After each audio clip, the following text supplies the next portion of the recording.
여러분이 인터넷에 남기는 수많은 흔적들, 그 데이터의 진짜 주인은 과연 누구일까요? 오늘은 바로 그 데이터 주권을 여러분의 손에 되찾아주는 아주 강력한 법 GDPR에 대해 쉽고 명쾌하게 설명해 드릴게요. 한번 생각해 보세요. SNS에 올린 사진, 쇼핑몰에 입력한 내 주소, 어젯밤에 뭘 검색했는지에 대한 기록까지 이 모든 걸 과연 누가 통제하고 있을까요? 이걸 소유한 기업일까요? 아니면 데이터를 만들어낸 바로 나 자신일까요? 이 질문에 대한 답이 바로 GDPR의 시작입니다.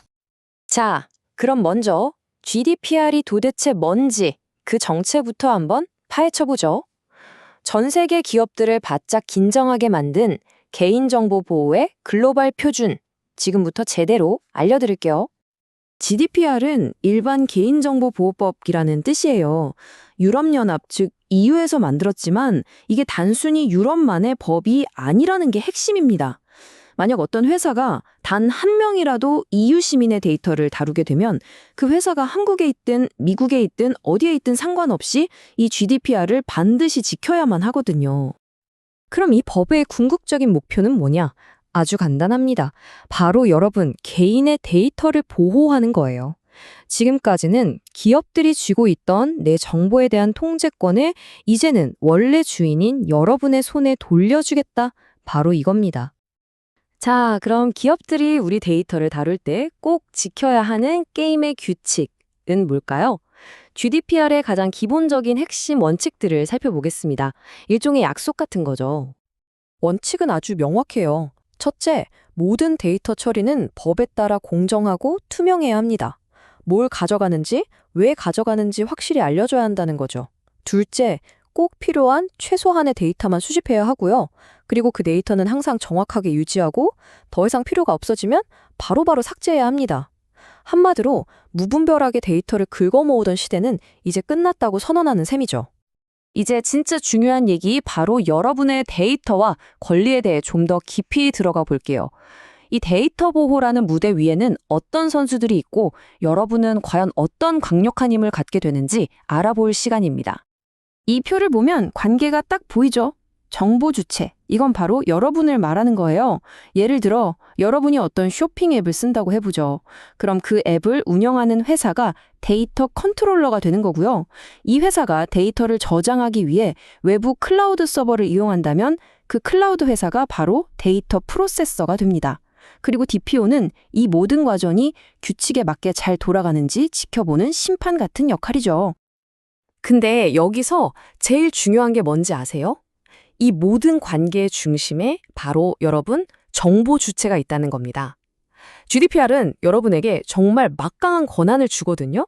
그중에서도 가장 대표적인 권리가 뭔지 바로 다음 장에서 보여드릴게요. 바로 이겁니다. 잊혀질 권리. 이게 정말 강력한 권리 중 하나인데요.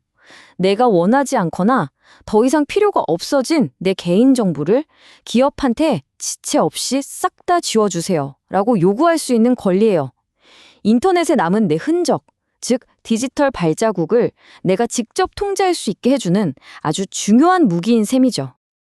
그런데 말이죠. 만약 기업들이 이런 규칙들을 어기면 어떻게 될까요? 그냥 경고만 하고 끝날까요? 천만에요. 지금부터 GDPR을 왜 이빨을 가진 호랑이라고 부르는지 그 무시무시한 처벌 규정에 대해 알아보겠습니다.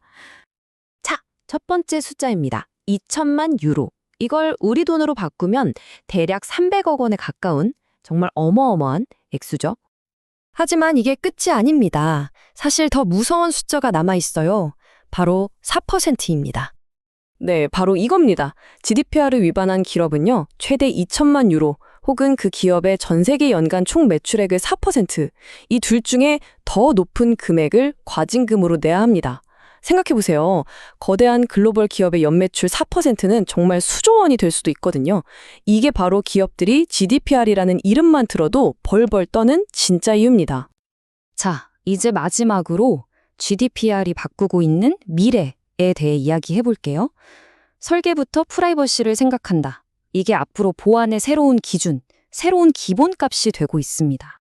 이 문장이 모든 걸 말해주죠. GDPR 덕분에 이제 기업들은 제품이나 서비스를 기획하는 맨 처음 단계부터 어떻게 하면 개인정보를 잘 보호할까를 고민해야만 합니다. 예전처럼 일단 만들어 놓고 나중에 문제 생기면 고치는 방식은 더 이상 통하지 않는 거죠. 애초에 문제가 생길 수 없도록 설계하라는 강력한 메시지입니다. GDPR은 이렇게 데이터 보호의 새로운 기준을 만들면서 하나의 거대한 흐름을 만들어냈습니다. 이제 기업들은 여러분의 데이터를 훨씬 더 소중하고 신중하게 다뤄야만 하죠. 그럼 다음 단계는 뭘까요? 앞으로 기술이 더 발전하면 우리의 프라이버시를 지키기 위해 또 어떤 새로운 규칙들이 필요하게 될까요? 이 질문을 여러분께 남기면서 오늘 이야기는 여기서 마치겠습니다.